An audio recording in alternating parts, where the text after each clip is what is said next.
كن دكتور شيخ يعرف كلامي بيفسر معاني. Syekh Busiri mengatakan, bila matamu tak lagi dapat melihat orang yang kau cintai, maka janganlah hendaknya telingamu tak pula mendengar tentang dia. Inilah sekelumit manaqib, biografi seorang ulama yang bijak bestari, yang cahaya kebaikannya terus berpijar dalam relung waktu bagi para murid dan penerusnya. Sebuah biografi seorang guru yang bijak bestari, Al-Habib Syekh bin Salim Al-Attas. Al-Habib Syekh bin Salim Al-Attas adalah cucu ke-10 dari sahibir ratib Al-Habib Umar bin Abdurrahman Al-Attas, dan silsilah parental beliau bersambung hingga kepada Sayyiduna Rasulullah Muhammad bin Abdullah sallallahu alaihi wa alihi wasallam. Adapun silsilah beliau sebagai berikut: As-Sayyid Syekh bin Salim bin Umar bin Syekh bin Salim bin Umar bin Ali sahibil Mashhad bin Hasan bin Abdullah bin Husain bin sahibir ratib Al-Habib Umar bin Abdurrahman Al-Attas. Al-Habib Syekh bin Salim dilahirkan di kota Huraidah, Hadramaut, Yaman pada hari Jumat bulan Safar tahun 1311 Hijriah. Beliau tumbuh dewasa dalam lingkungan religius dari keluarga Ba'alawi, sekaligus di bawah bimbingan dan pengajaran ayahanda beliau, Al-Hafidh li Kitabillah Al-Habib Salim bin Umar bin Syekh Al-Attas, yang wafat pada tahun 1956 Masehi pada usia 81 tahun di kota Huraidah, dan dimakamkan di samping kubah datuk beliau sahibir ratib Al-Habib Umar bin Abdurrahman Al-Attas. Sewaktu beliau menginjak usia 7 tahun, beliau memperoleh bimbingan langsung dari Al-Habib Abdullah bin Alwi Al-Attas, kelahiran kota Cirebon, Indonesia, yang kemudian menetap di kota Huraidah setelah lebih dulu menuntut berbagai cabang ilmu pengetahuan agama di kota Makkah Al-Mukarramah di bawah bimbingan Mufti Asy-Syafi'iyah As-Sayyid Ahmad Zaini Dahlan, yang tidak asing lagi di kalangan para ulama di berbagai kawasan Timur Tengah dan Asia. Habib Abdullah Al-Attas adalah pendiri Masjid Ba'alawi di kota Huraidah, tepatnya setelah beliau kembali dari Hyderabad, India, yang juga sangat dikenal oleh berbagai lapisan luas masyarakat di kota itu. Al-Habib Syekh bin Salim memperoleh pengajaran dari Habib Abdullah pada siang dan malam hari kecuali pada hari Jumat. Hal ini berlangsung di Masjid Ba'alawi bersama-sama dengan beberapa rekan beliau. Di masjid itulah beliau tinggal dan menetap, juga memperoleh bimbingan dalam berbagai hal, terutama yang menyangkut soal-soal kemuliaan kepribadian yang oleh masyarakat sekarang dikenal dengan istilah kecerdasan spiritual dan emosional. Baik ketika beliau sedang belajar maupun di masa mendatang, beliau tidak pernah meninggalkan pedoman tersebut. Sesudah itu, Al-Habib Syekh bin Salim mulai mempelajari beberapa ilmu qiraat, gaya baca Al-Quran, di bawah bimbingan Syekh Sa'id Ibn Sabbah yang piawai dan terkenal dalam bidang qiraat Al-Quran. Adapun Al-Habib Syekh bin Salim Al-Attas telah menghafal kitab suci Al-Quran secara sempurna pada usia 12 tahun. Pada saat diadakan perayaan Khatmil Quran, beliau menjadi salah satu qari'nya. Waktu itu dihadiri dari berbagai tokoh dari kalangan Alawiyin dan para ulama besar yang lain. Begitu juga para guru beliau. Di antara para tokoh pemuka pada zamannya, Al-Habib Al-Allamah Al-Arif Billah Ahmad bin Hasan bin Abdullah Al-Attas, yang ahli dalam 10 qiraat, yang di kemudian hari menjadi guru utama beliau. Al-Habib Syekh bin Salim banyak menimba berbagai ilmu usul, dasar pengetahuan Islam, dan ilmu furu', cabang pengetahuan Islam dari Al-Habib Ahmad bin Hasan Al-Attas. Beliau membaca kitab Sahih Al-Bukhari dan berbagai kitab keagamaan lainnya, sebagaimana yang telah lazim dibaca dan dipelajari oleh padatuk beliau sebelumnya semasa belajar. Al-Habib Syekh sering menghadiri berbagai majlis bimbingan dan pengajaran agama yang dipimpin oleh Habib Ahmad bin Hasan, dan juga sering salat bermakmum di belakang beliau. Karena Al-Habib Ahmad dikenal dengan pembacaan Al-Quran yang sangat indah dan mengesankan, baik di waktu salat maupun dalam setiap kesempatan yang lain. Sehinggalah itu sangat mempengaruhi diri Al-Habib Syekh bin Salim dengan selalu meniru gaya baca qiraat gurunya ini. Acap kali membaca Al-Quran, melantunkan syair dan berbagai macam qasidah, sehingga para pendengar yang hadir selalu terkesan dan merasa nyaman duduk berlama-lama mendengarkannya. Adapun di antara nama-nama guru beliau dalam bidang syariat maupun hakikah adalah Al-Habib Abdullah bin Alwi bin Hasan Al-Attas, penyusun kitab Sabilul Muhtadin. Al-Habib Muhammad bin Salim bin Abu Bakar bin Abdullah bin Talib Al-Attas, guru beliau inilah sebagai syekh futuh beliau, pembimbing ilmu fiqih dan penempuhan ajaran sufi. Darinya pula menimba ilmu dengan membaca dan menghafal beberapa kitab, di antaranya kitab Al-Bahjah, Al-Irsyad dan Minhaj Al-Talibin. Yang ketiga Al-Habib Muhammad bin Alwi bin Syekh Al-Attas. Al-Habib Abdullah bin Umar Asy-Syatiri mengambil darinya secara tabarrukan. Al-Habib Alwi bin Abdullah bin Syihab mengambil darinya secara tabarrukan. Al-Habib Muhammad bin Hadi As-Segaf sahib Sayun, Al-Habib Ahmad bin Abdurrahman As-Segaf, dan masih banyak lagi para ulama besar, khususnya di kawasan Hadramaut dan sekitarnya, yang tidak bisa kami bacakan satu persatu.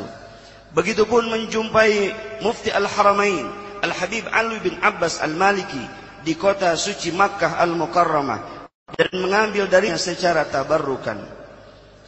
As-Sayyid Syekh bin Salim Al-Attas hijrah ke Indonesia pada usia 27 tahun, tepatnya pada tahun 1338 Hijriah, bertepatan dengan tahun 1920 Miladiyah, di mana saat itu banyak para tokoh dari kaum Alawiyin yang menetap di Indonesia.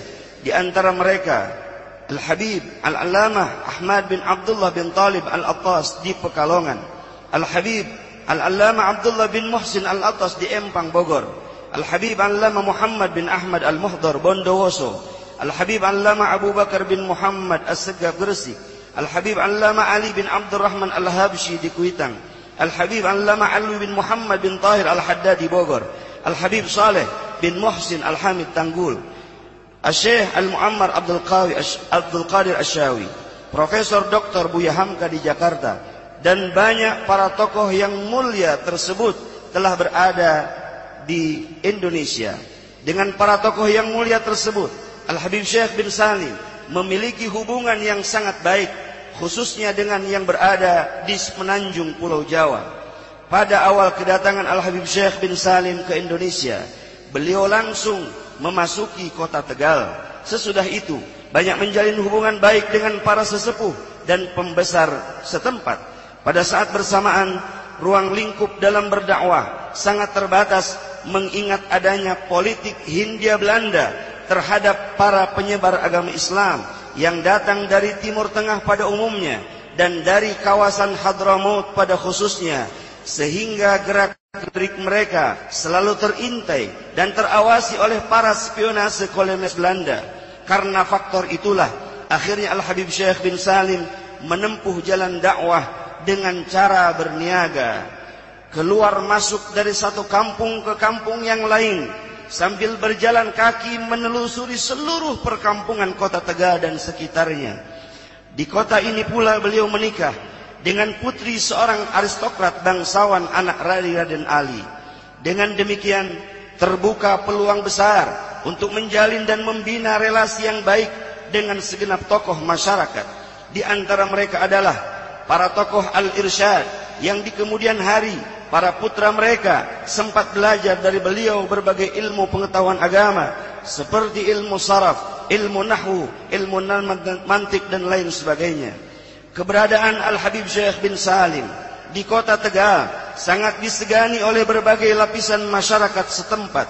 Tampak bersinar aura kemuliaan perangai kepribadian yang luhur, ghirah Islamiyah yang tinggi, dan perhatian besar beliau yang altruis, lebih mementingkan orang lain daripada keluarga dan dirinya sendiri. Terhadap saudara seagama, terutama kepada para fuqara dan masakin, para du'afa, beliau tidak pernah meminta atau mengambil sesuatu pun demi kepentingan pribadi semata, namun untuk menegakkan segala hak milik orang lain sebagaimana seharusnya. Salah satu dari rekan beliau adalah Sayyid Ali Sungkar yang terkenal di kota Pekalongan dengan keharuman nama dan kedermawanannya. Bahkan putra beliau yang bernama As-Sayyid Abdurrahman yang kini menjadi khalifah penerus ayahandanya diperlakukan sebagaimana layaknya putra Sayyid Ali sendiri, dan pernah ditempatkan selama bertahun-tahun di kediaman Sayyid Ali Suntar ketika berusia 8 tahun dengan tujuan untuk belajar di sekolah Hindia Belanda bersama dengan putra-putrinya. Jalinan hubungan baik beliau dengan para tokoh Al-Irsyad memberikan manfaat tersendiri di hari-hari selanjutnya. Di antara mereka adalah Sayyid Ahmad Syurkati, Sayyid Manggus yang tersohor di kota Jakarta dengan kekayaan dan derma sosialnya, Sayyid Abdullah Bahashwan, Sayyid Umar Marta, Sayyid Salim Az-Zubaidi, serta para tokoh lain dari kalangan mereka yang berada di kota Jakarta, Bogor maupun Sukabumi. Hingga akhirnya beliau hijrah ke kota Sukabumi dan terus berdomisili di sana, dan tali hubungan kebaikan tersebut pun berlanjut terjalin antara putra-putri mereka dengan putra-putri Sayyidi Asy-Syekhuna Al-Habib Syekh bin Salim di dalam bidang perniagaan. Semenjak beliau masuk ke Indonesia, beliau sangat gigih dan tegar berjuang menyebarkan al-Islam dan memurnikan ajaran-ajarannya. Beliau melakukan itu hanya agar ajaran Islam tidak menyimpang, mendorong umat menggalang kerukunan dan kebersamaan dalam bingkai ruh kemanusiaan. Juga membaca dan mengajarkan kitab-kitab masalah pokok dan cabang pengetahuan agama dalam ubudiyah, muamalah, dan dalam pengenalan diri dalam pensucian hati. Al-Habib Syekh dikenal sebagai mujahid, pejuang kemerdekaan Republik Indonesia dari tahun 1942 bersama-sama dengan Kiai Haji Ahmad Sanusi Gunung Puyuh, dan juga sebagai penasihat masyumi. Kemudian diangkat oleh Bung Karno, Presiden Republik Indonesia pertama, sebagai anggota Pancatunggal 5 Dewan Penasehat Presiden. Begitupun pada tahun 1972, pada masa kepresidenan Soeharto, ia memanggil 7 orang ulama Indonesia, di antaranya beliau. Para sesepuh ini selama 4 hari berdiam di Istana Negara untuk membahas keinginan pemerintah perihal tentang program keluarga berencana. Al-Habib Syekh bin Salim sangat piawai dalam cendekia dalam bidang fikih, sastra, tarikh. Beliau banyak mengisi dan meluangkan waktu di kota ini untuk membuka jendela transformasi masyarakat dengan mengajarkan berbagai macam ilmu pengetahuan Islam yang mencakup keselamatan, kebahagiaan mereka di kehidupan dunia dan abadi di akhirat yang tidak akan pernah bertepi. Bagi setiap murid, siapapun yang hadir dalam majlis taklim yang beliau adakan setiap hari Selasa hingga Sabtu, beliau selalu memberikan hadiah berupa uang transportasi bagi mereka yang datang, dan juga membaca kitab-kitab yang dibutuhkan secara cuma-cuma. Begitu pula jika pengajian telah usai, disediakan jamuan makan dan minum, dan bila hari raya tiba, beliau selalu memberikan hadiah kepada mereka dan kaum muslimin yang lain. Adapun kitab-kitab yang diajarkan oleh beliau kepada mereka antara lain dalam ilmu fiqih, karya Al-Syafi'i, Ar-Risalah karya Asy-Syafi'i, Al-Muhadzab karya Syekh Abu Ishaq Asy-Syairazi, Tuhfatul Muhtaj, Fathul Jawad, Nihayatul Muhtaj, Fathul Wahhab, Fathul Mu'in. Dalam bidang tafsir Sirajul Munir, Al-Jalalain, dan Sahih Bukhari, Sahih Muslim. Bahkan dalam ilmu tasawuf, Ihya Ulumuddin, Al-Hikam, Ar-Risalah. Dalam kitab ilmu adab, Alfiyah, Syekh Ibnu Malik, Jauhar Al-Qanun karena Syekh Abdurrahman Al-Akhdari. Bahkan kitab-kitab yang lain. Demikian selalu mengadakan majlis rahah selepas salat asar, khususnya di bulan suci Ramadan, untuk mengkaji dan membahas perkara-perkara yang berhubungan dengan berbagai kitab salafus saleh. Jejak kehidupan beliau berada di jalan yang telah ditempuh oleh para pesaleh, para salafus saleh di dalam adab, ilmu dan amal. Hasil perjuangan dakwah dan mengajar tersebut tampak meluas di kemudian hari, hingga para murid beliau menjadi ulama dan ajengan besar yang terkenal di berbagai tempat, terutama di daerah Jawa Barat. Di antara para murid beliau adalah Kiai Haji Abdullah bin Husain Pabuaran, guru para kiai di Sukabumi. Kiai Haji Ajengan Juragan Nuh Cianjur, ulama tertua di kotanya. Kiai Haji Ajengan Abdullah bin Nuh putra Kiai Haji Juragan Nuh, pendiri dan pendidik Pondok Pesantren Al-Ihya di Bogor.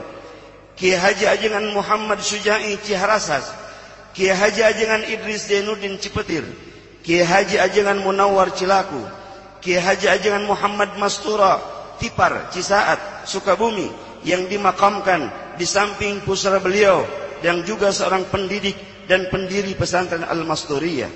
Kiai Haji Abdullah Sanusi Sukamantri, Kiai Haji Ajengan Mahfud, Kiai Haji Salahuddin Pasir Hayam, Kiai Haji Ahmad Nadir di Cijurai Sukabumi, dan para kiai dan ulama yang besar yang lain, termasuk penulis dan pengagum beliau. Biografi beliau ditulis oleh murid beliau yang termuda, Kiai Haji Abdullah Mukhtar, pengasuh Pondok Pesantren An-Nizam Panjalu Sukabumi, adalah murid beliau yang termuda. Dan masih banyak lagi dari para murid beliau yang lain yang tidak bisa saya bacakan satu demi satu. Sosialitas Al-Habib Syekh bin Salim di dalam pergaulan membawa kepada jaringan persahabatan dan tali persaudaraan yang luas dengan berbagai sesepuh masyarakat di berbagai daerah dan dengan para tokoh partai yang tumbuh berkembang pada saat itu. Beliau tidak memisahkan diri dengan hanya memperdulikan kepentingan pribadi, akan tetapi turut berpartisipasi terjun ke dalam dunia politik walau hanya dalam masa yang singkat. Beliau pun menentang wacana masyarakat umum yang mencuat di tengah masyarakat yang multi etnik dan kultur, kecuali telah memiliki sebuah alasan yang tepat. Menyatukan segala aspirasi dan perbedaan antar partai yang ada dengan konsep win-win solution, mengambil jalan tengah dengan penuh hikmah demi kemaslahatan bersama. Keberadaan Al-Habib Syekh bin Salim dengan para kiai lain di Sukabumi membuat tatanan masyarakat kota itu menjadi sangat religius, bernuansa agamis yang kental, syarat dengan ajaran-ajaran salafus saleh. Beliau menjadi sandaran bagi siapapun orang yang datang dengan berbagai macam problem hidup, benturan pemikiran yang dihadapi, ataupun dalam perdebatan agama yang membebani kebanyakan para ulama di masa itu. Berkat kepiawaian kompromisasi yang dimiliki dan menonjolnya pengetahuan agama yang dikuasai serta partisipasi dalam kegiatan Nahdlatul Ulama, maka para ulama sesukabumi mengangkat beliau menjadi Rais Mustasyar, Ketua Dewan Pertimbangan. Di samping itu tidak luput pula kontribusi beliau secara spiritual dan material. Adapun di antara keluhuran sifat beliau adalah karam.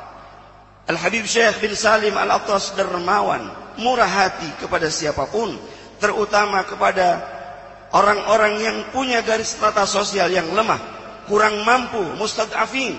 Beliau sangat menghormati para da'i, memuliakan orang-orang yang saleh dan ulama, sehingga rumah beliau di Sukabumi dikenal sebagai ma'wa, tempat tujuan kedatangan dan persinggahan para tamu dari berbagai kawasan dan lapisan masyarakat, dalam dan luar negeri, khususnya dari Timur Tengah seperti Makkah, Madinah, Yaman. Hal demikian terus berlanjut hingga saat akhir-akhir hayat beliau. Al-Habib Syekh bin Salim Al-Attas berpulang ke rahmatullah, wafat pada hari Sabtu tanggal 25 Rajab tahun 1398 Hijriah, bertepatan dengan 1 Juli tahun 1978 Miladiyah, dalam usia 86 tahun, dan dimakamkan keesokan harinya dengan dihadiri oleh berbagai kalangan masyarakat dari berbagai tempat. Di antara yang menghadiri upacara pemakaman beliau adalah almarhum Al-Habib Abdullah bin Husain Asyami Al-Attas dan Al-Habib Hasan bin Abdullah Asyatiri. Habib Hasan pula lah yang mengimami salat jenazah beliau. Lalu beliau, Al-Habib Syekh bin Salim Al-Attas, dikebumikan di sebelah Masjid Jami' Al-Masturiyah Tipar Sukabumi pada hari yang cerah dan damai. Terakhir kita bermunajat kepada Allah. Semoga Allah Subhanahu wa ta'ala senantiasa mencurahkan bagi beliau limpahan rahmat dan maghfirahnya, menyerbakan turbah beliau dengan keharuman firdausi, mengangkat beliau ke tempat kemuliaan tertinggi di sisi Zat yang Maha Tinggi, bersama dengan datuknya beliau Rasul Muhammad sallallahu alaihi wasallam, para anbiya, siddiqin, syuhada dan salihin, dan dengan barakah para ar-rijal as-salihin. Semoga Allah Subhanahu wa ta'ala pun menganugerahkan rahmat dan maghfirahnya kepada kita semua. Radhiyallahu anhum wa ardahum ajma'in. Amin amin ya rabbal alamin. Al-afu minkum. Assalamualaikum warahmatullahi wabarakatuh.